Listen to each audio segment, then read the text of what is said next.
In succession, houses rise and fall, crumble, are extended, are removed, destroyed, restored, or in their place is an open field or a factory or a bypass.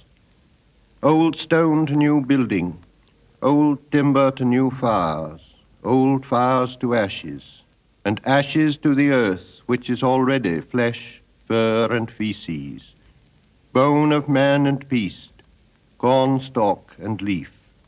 Houses live and die.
I just walked and walked and kept staring at everything, and it occurred to me after a little while that I might try carrying a camera with me, but it wasn't that I decided to be a photographer.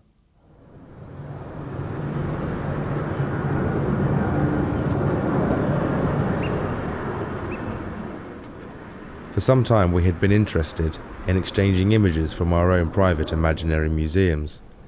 You will remember that this is the way in which André Malraux describes the assemblage of photographic material in printed form, gathered together from many points scattered in space and time, representing the creative work of artists of all ages and civilizations. In our own cases, however, the contents of these museums extended beyond the normal terms of art, to include photographs produced for technical purposes or for their news value, for their importance as permanent records of transient events and so forth. And often we found that this exchange resulted in the confirmation of our belief that we had happened on something significant, and that others too responded in the same way to the visual impact of a particular image.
What we call the selective accident, to be good, must function like the objet trouvé, a chance set of found phenomena, bringing about an order which you might ideally have wished or wanted to create from scratch. It's just a question of recognition.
Have you got me? Am I on TV? What's it for?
Malraux stresses the complete change in our attitude to a work consequent on taking it out of the context of its social setting and placing it beside the work of a different time and concept.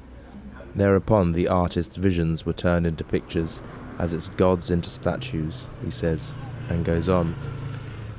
Even the portrait became primarily a work by such and such an artist. I mean, what do we care who that helmeted man or the man with the glove may have been in real life? For us, their names are Rembrandt and Titian.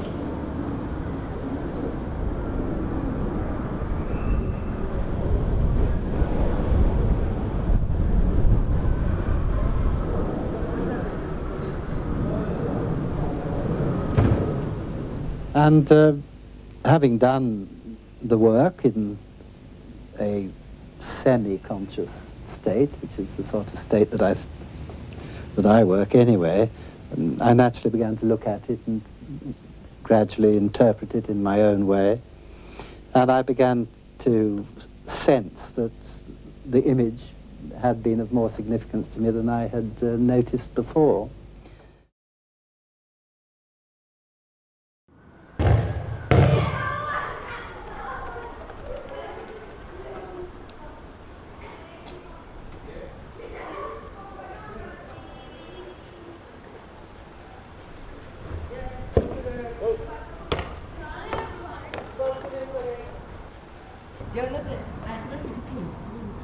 In this exhibition, an encyclopedic range of material from past and present is brought together through the medium of the camera, which is used as recorder, reporter, and scientific investigator. As recorder of natural objects, works of art, architecture, and techniques. As reporter of human events, the images of which sometimes come to have a power of expression and plastic organization which is analogous to the symbol in art. And as scientific investigator, extending the visual scale and range by use of enlargements, X-rays, wide-angle lenses, high-speed and aerial photography. In short, it forms a poetic lyrical order where images create a series of cross-relationships.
Anyway, why do you put my donuts? Hold on, let him get out of the way first, mate. We don't want workers in here, go on. Don't you dirty right, Lisa? Well, I better sit there like that. Do I look like I'm drunk? Going in there selling DVDs. One of your own. See you later. See you later, John. Get him, mate. He's on the social. Yes, he's signing on.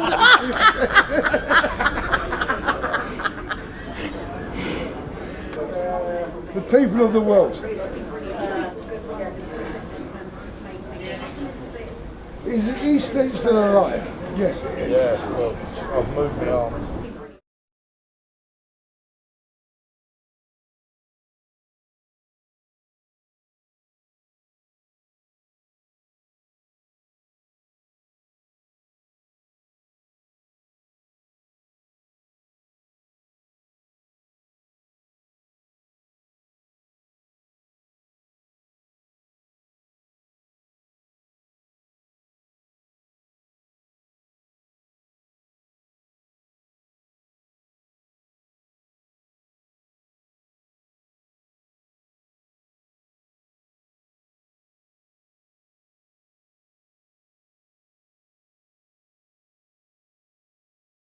One shopfront crowds another in that bizarre interplay of trade and sign that contributes to the complex texture of the city. Funeral parlour and ice cream parlour share the universal symbiosis, and, from the window niche, the headstone of an angel reassures us that in the midst of death we are in life.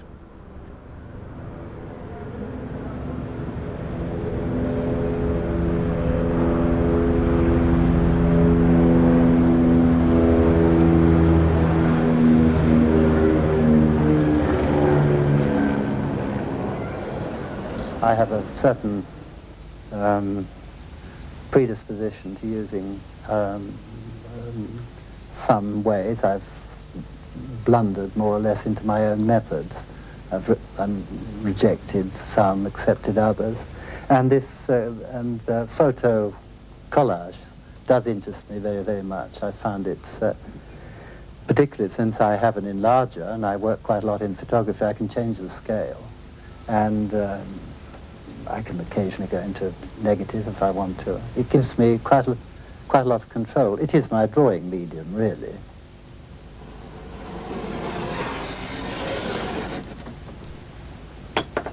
Apart from the fact that I can borrow bits of ready-made and make use of them, it gives me the kind of drawing modulation which I need. So I have built up my work largely on this basis, I realize.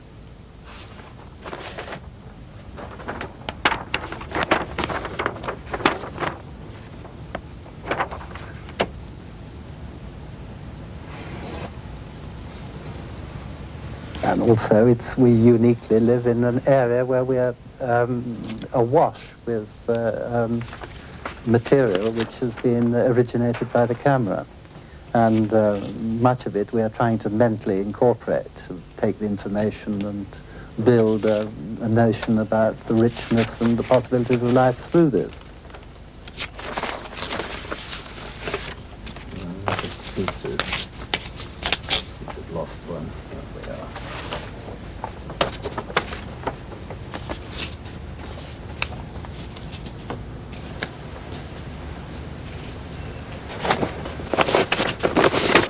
It always seems to me a question of being sometimes wise after the event. You suddenly see, but I must have absorbed something from Hannah Hoch, perhaps, from Max Ernst, I would like to think.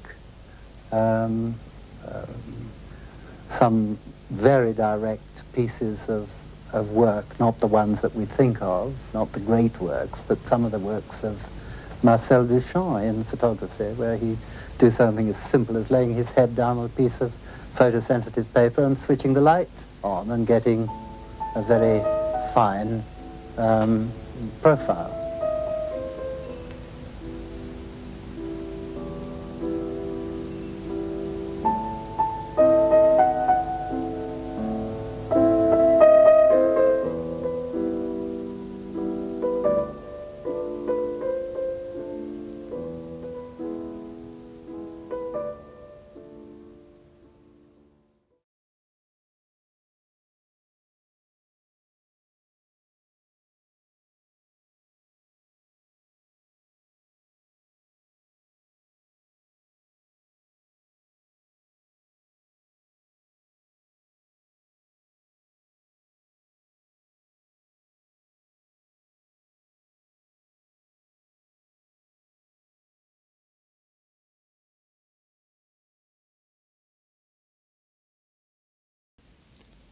In my beginning is my end. In succession, houses rise and fall, crumble, are extended, are removed, destroyed, restored, or in their place is an open field or a factory or a bypass. Old stone to new building, old timber to new fires, old fires to ashes, and ashes to the earth, which is already flesh, fur, and feces, bone of man and beast, corn stalk and leaf. Houses live and die. There is a time for building and a time for living and for generation, and a time for the wind to break the loosened pane, and to shake the wainscot where the field mouse trots, and to shake the tattered arras woven with a silent motto. In my beginning is my end,